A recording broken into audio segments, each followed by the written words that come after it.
Yes, I am talking about old feminist Buzzfeed videos in the year of our Lord, 2022. Yes, I watched as many of the old Buzzfeed videos as I can handle. And yes, this is probably a form of self-harm. Please send help. I decided to sit down and watch whatever's left of Buzzfeed's old feminist content because, surprisingly, there are some videos that no longer exist. And to be completely honest, in retrospect, after watching these for the first time in several years, we weren't harsh enough, and Buzzfeed actually deserved all the pushback and criticism that they faced for these videos. So let's go back in time and dive into Buzzfeed's old feminist cringe content and talk about why this was, and still is, awful content. Up first, we have Buzzfeed's social experiment of them manspreading, where they manspread for a week to show men just how horrible they are. But for those of you who have never heard or simply forgotten this ancient term, let me help you out really quick. Manspreading is when specifically a man sits with his legs separated in a way that seemingly inconveniences others due to it taking up space. I say others, but clearly Buzzfeed views it as just affecting women, therefore manspreading bad. And to let one of the individuals participating in this speak for themselves, I kind of secretly hope to annoy some men. Very rational, wouldn't be frowned upon if roles were reversed, 10 out of 10. Also, they include a clip of guys with bags between their legs, which, I mean, if your bag's between your legs, is it really manspreading? I mean, personally, I do that shit all the time when I'm traveling with like a backpack or something. Manspreader.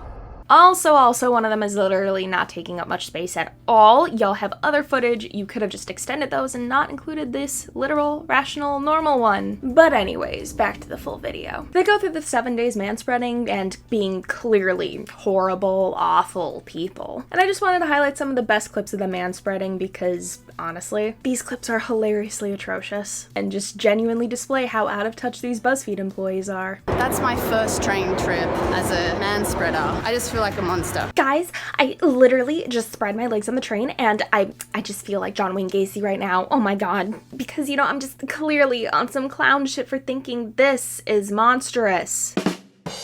I just got my nails done and I manspread during my entire manicure and nobody really seemed to notice. No shit! It's almost like when you're getting a manicure, you're more preoccupied with, you know, your nails getting painted, filed, acrylics being done, gel being used, literally anything and everything other than what the chick at the table next to you is doing with their legs. Sorry to break it to you, girly, but you're not special enough to deter anyone away from focusing on their manicure when you're simply spreading your legs under a table. There are some clearly intellectual and based thoughts at the end of this video which range from, I felt bad when I did this around other women, but when it was with men, it felt great cause fuck them twats, yeah? To, I just love doing this around men because it was me saying, I deserve space here too, and you're gonna make that space for me. The latter clearly being the most normal, but still like, no shit girly. Did you really have to do a half-baked social experiment to learn that you too can take up space in public at your big age? But truly, I really do think that this ending remark is just the cherry on top of all this because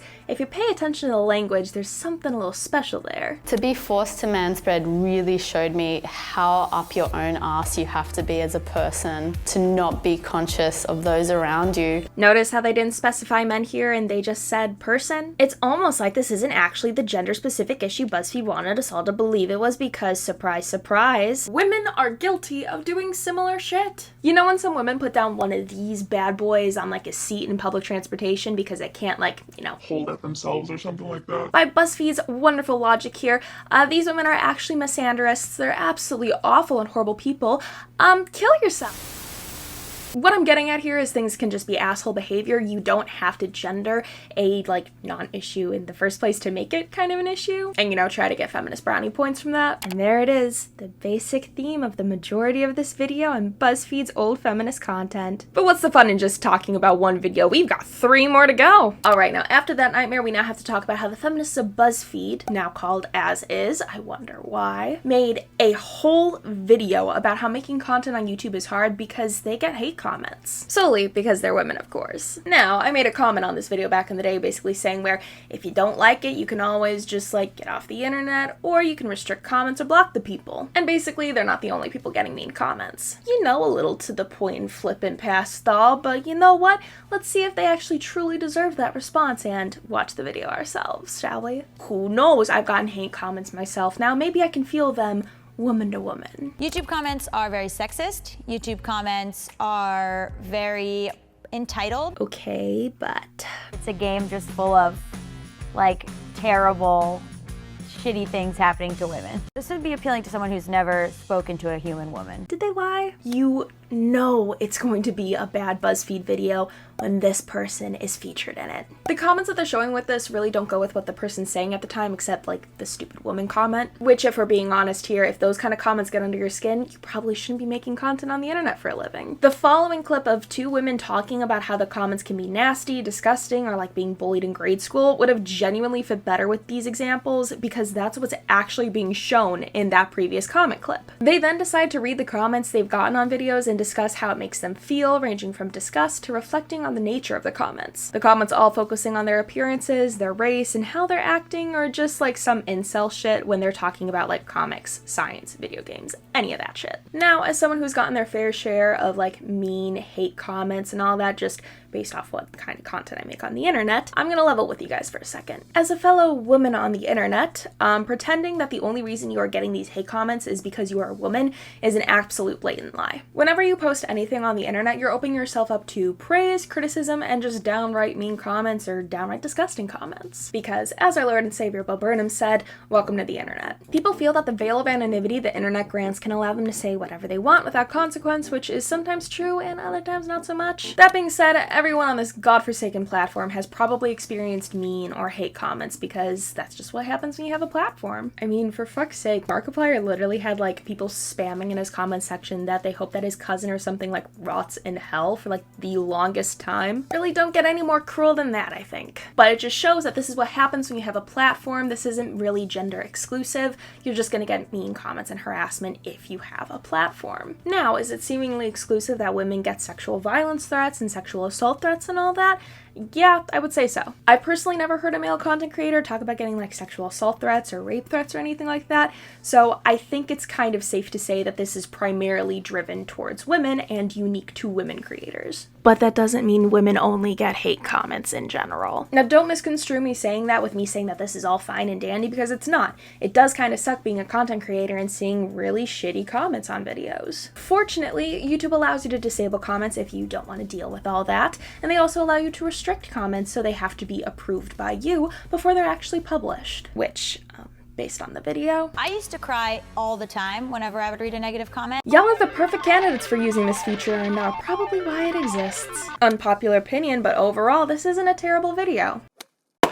But the focus on it being that women only get hate comments and women are harassed on the internet and all that just is a blatant lie, considering male content creators get harassed all the time. Guess that makes two things that BuzzFeed has turned into gendered issues when they're really not gendered at all. If you really wanted to take it the women-specific route, you could have easily just talked about how women get like sexually charged comments and all that, but you didn't do that, because BuzzFeed Feminism is taking a non-gendered issue and making it solely surrounded around women, including things as general as hate comments. And speaking of comments, the BuzzFeed girlies had some questions, comments, and even concerns for, the male population of the world. So they needed a new video, so they threw it all into a video that is just riddled with, like, stereotypes for men. Because every single negative thing you could possibly think about men is absolutely true for all of them, but if you flip it around with women, you're a pig, awful person, and a misogynist. In summary, the entirety of the video is questions that women have for men in regards to media consumption, dating, communal spaces. Basically, if you could think of it, it's probably included in this video, and the questions range from genuinely dumb, how does it feel to be the same sex as Donald Trump? to questions for specific men, In what world does no mean yes? No means no. to generalized issues, How does it feel to interrupt me when I'm in the middle of making a point during a meeting? to just flat out stereotypical. Why do you hate rom-coms? Or do you just feel like you need to hate them? Everybody likes The Notebook. Everybody likes Beyonce.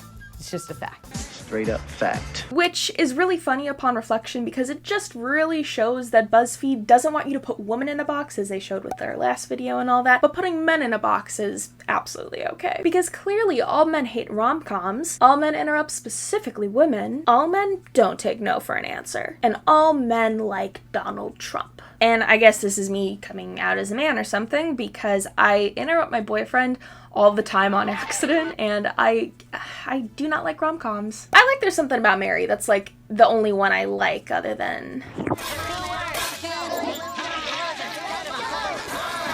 Nope, that's actually the only one I like. I was gonna say Titanic, but I really don't think that counts as a rom-com, cause, you know, never really been my speed. I generally prefer James Bond movies or horror movies to rom-coms, so I guess it's time to revoke my woman card. Or, wild concept here, we can acknowledge that personal preferences are a thing with media. People don't go out of their way to interrupt other people, it just can kind of happen. Addressing why some men don't take no for an answer isn't something that needs to be pushed on all men. You can definitely just discuss it with the individual at hand, or discuss it with other men around them so they know that they're shit. And clearly, not all men like Trump. It's like if they took the men from Buzzfeed, stood them in front of the same green screen, and just let them go, "Hello, women of the internet. I, a very obvious male, have some questions for all of you from Buzzfeed itself. Why do you all hate action movies? Or do you just pretend to hate action movies? Because the James Bond series is kind of fucking cool.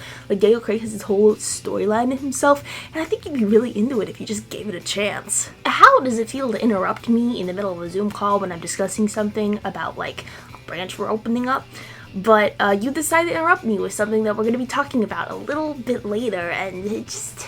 Why do you feel okay to interrupt me like that? That's not cool. I get it, it's a Zoom call, but it's not cool that you get to do that. Yeah, you know, how does it feel to be the same gender as Lauren Boebert or Marjorie Taylor Greene? Because it's gotta be fucking rough, man. They're all generalized things for the most part, so I don't know why this is specifically questions for men. I'm not gonna lie, they make a dick pic remark in the video, which I kind of related to because I had to deal with somebody in high school that would send me unsolicited dick pics.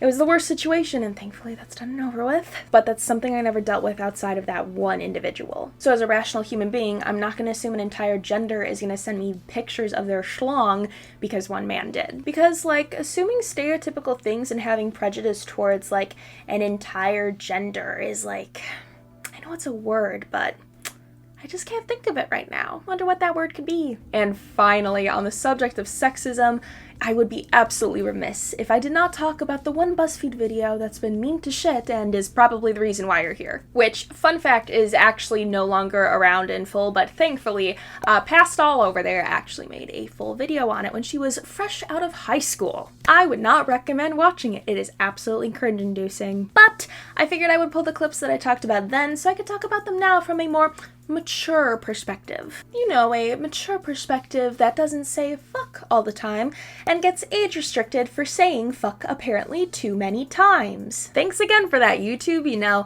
you could deal with the people posting fetish content or videos of them pretending to masturbate on their website, but hey, you know, me saying the fuck word is just low-hanging fruit, I guess. But that's a completely different subject, so let's just get to what you've been waiting for and learn what feminists have to say about, you know, GTA 5. The video starts with asking the feminists involved what they know about GTA 5 and its standard stuff about the game. You race cars, you beat people up, it's a satire on American life. Honestly, it's not a bad description of the game because that's what I would say if I wasn't bringing up the ESRB rating. So honestly, it's off to a pretty good start. It's a game just full of terrible, shitty things happening to women. And then there's this shit take. I will never understand how this person had consistently bad takes and still had a job at Buzzfeed. Actually, I understand why they had a job at Buzzfeed. GTA, and specifically GTA 5, is not a game nor series that focuses on terrible, shitty things happening to women if you actually look at the storylines. Off the top of my head, the main female characters in GTA 5 are Amanda DeSanta, Tracy DeSanta, Tanisha, and Patricia Madrazo. Amanda is the wife of Michael, who's a cheating housewife and is the matriarch of the dysfunctional DeSanta house. Tracy is Michael and Amanda's daughter, who is spoiled like her brother and does stuff against her father's wishes and is usually stopped by her father in kind of funny bits. Tanisha is Franklin's ex who got tired of the gangster lifestyle that Franklin and his friend Lamar were living. And Patricia is married to Martin Madrazo, a Mexican gang leader who treats her poorly, verbally abuses her, and she's taken by Trevor, who develops feelings for her and who beats the shit out of Martin for treating her poorly. What a king. Patricia and Tanisha are basically the only good characters in GTA 5 because They're living good lives, they're being themselves, and they're not outright assholes. But that sentiment of the other women in the game being complete assholes is consistent with the rest of the game because the main male characters, for the most part, are assholes. And shocker, nothing bad actually happens outright to these female characters that isn't actually handled in the game. Michael's family is dysfunctional yet reunited, Tanisha is clearly doing well for herself outside of the life she used to have, and Patricia is reunited with her husband, who is now a sniveling bitch boy because Trevor beat his ass for being an abusive piece of shit, although I think she should have stayed with Trevor, but, you know, it's fine. She's where she wanted to be, it's okay. Tracy obviously falls in the dysfunctional family, so they're dysfunctional, but they're happy, and everybody else is good too. However, there is that bitch Deborah that absolutely gets what she fucking deserves in the game and gets her ass fucking slaughtered.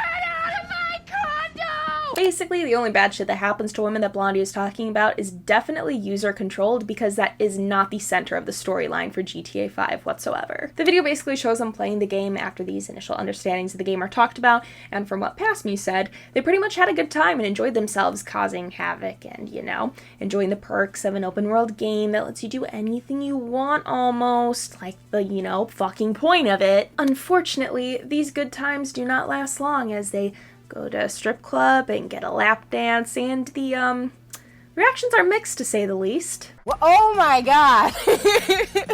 It's tits. It's tits everywhere. What is this game? This would be appealing to someone who's never spoken to a human woman.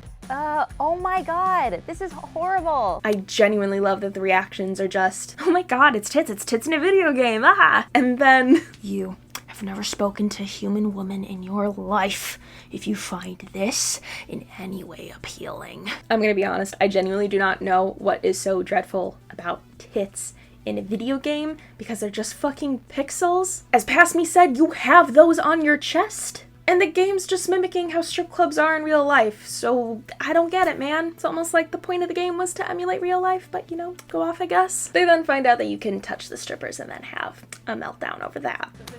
What?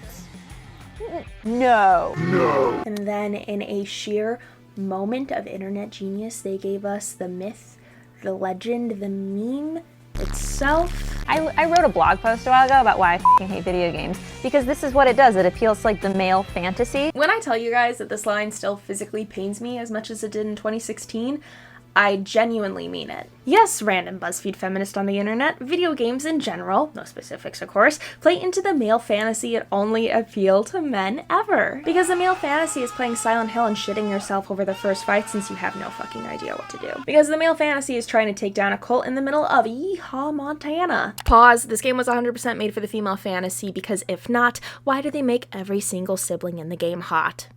Exactly. Carry on. Full offense intended, but this idea of video games only playing into the male fantasy has always just been bullshit to me as someone who's been playing video games for like the longest time. Because what does that make me if I enjoy games like this that men also enjoy? Does it mean I enjoyed the characters? Or the story? Or just like the aesthetics and atmosphere of it all? Because those are all legitimate reasons why I enjoy certain games that men also like. Now, the ending thoughts for this video are, of course, obvious. Our favorite blog post writer who hates video games is just, of course, too upset or stunned to speak. That face says it all, though, clearly. My least favorite BuzzFeed character says it's sad but fun in a way that they know is bad. How it's sad, I have no idea, but go off, I guess. At least they were willing to admit it was fun despite going against their, you know, complex moral sophistications and all that. And then the two other BuzzFeed employees in this were actually rational people and note that it was fun even if it is against their morals. Now I know you're thinking that the video probably ends there,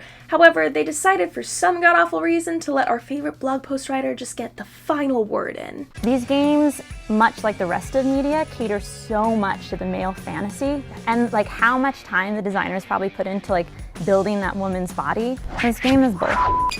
I'm sorry. Hey bestie, no offense, but I highly doubt that they actually spent as much time that you think that they did on designing that model and all that, because they all look the fucking same in the strip club. There's more diversity in like bodies that you see walking around in the game than you will see in the strip club. And we're not gonna touch on the male fantasy thing again. We all know what I think about it. We all know I think it's dumb. And if they really want a woman-centric game, go play that fucking Brianna Wu game or some shit like that. I don't know. Basically, this video just tries to make GTA 5 out to be this horrible anti-feminist thing when it's literally just a video game. And it really just feels like BuzzFeed was trying to jump into the whole video games are bad argument that's been going on for literally several years. Which, mind you, this take is very half-baked itself because it is very US-centric. And when I say US-centric, I mean that in other countries where video games exist and all that, there isn't this much hot of a debate regarding video games being bad as there is within the United States. I can understand that the feminists in this video may not have wanted to consider that, or may have just completely ignored it and thought that they didn't know any better, because why talk about a country if you don't know what you're talking about? But their argument literally falls apart when you look into other countries, considering the fact that out of the top 10 countries with the biggest video game markets, only one is also seen to be listed as part of the top 10 countries listed on the Women's Danger Index. Hell, the United States is literally number 19, China is number 23, and Japan is number 31. And just to add my own personal experience into this, I've talked about this in the past, but my first boyfriend was pretty fucking abusive. He also played video games, and his favorite video game series was not GTA, it was actually Sonic the fucking Hedgehog. So do video games like GTA 5 really cause this violence that you're talking about, or do we need to start looking at the blue-haired, beady-eyed fuck that is Sonic? But that brings us to the end of this little overall trip back in time into viewing Buzzfeed, and I am left with some thoughts. Other than wanting to bash my head into a wall, I do have to say that these videos actually really did age horribly. In only 1 out of the 4 videos I can actually understand where they're going with it, and they actually tackle an issue, but they still gender the issue and say it only affects them because they're women, which isn't the case because internet harassment and mean comments happen to everyone with a platform. And the other 3 videos were either gendered for no reason or just so out of left field. They were kind of weirdly funny that they could bend something into being a fucking woman's issue. Basically, BuzzFeed's feminist content was able to take non-gendered issues and even just non-issues in general and, well, make them an issue. They basically had people being dicks to them, and they thought that only was happening to them because they're women. Or they wrongfully thought that the only reason a video game that's been going on since '97 exists is because you can hurt women in it. But that's gonna do it for this little retrospective look at BuzzFeed's old feminist content. It was bad, it's still bad. Who greenlit these videos being made? And just delete these monstrosities already if you haven't done that yet. Okay, cool, thank you. Feel free to do what that little list over there says, you know, leave a like, subscribe, do some funky shit in the comment section, I don't know. And definitely do all that because I finally have content coming your way. I know it's a shocker considering I've been gone for like 4 months, but I am officially back on this hell site and I couldn't be happier. Still figuring out the next video, so I'm not gonna say what that's on because I don't fucking know yet. But until then, thank you all for watching this little nightmare of a video, and thank you all for sticking around because 4 months is a long time in YouTube time. And until the next video comes out, I will see you guys later. Bye.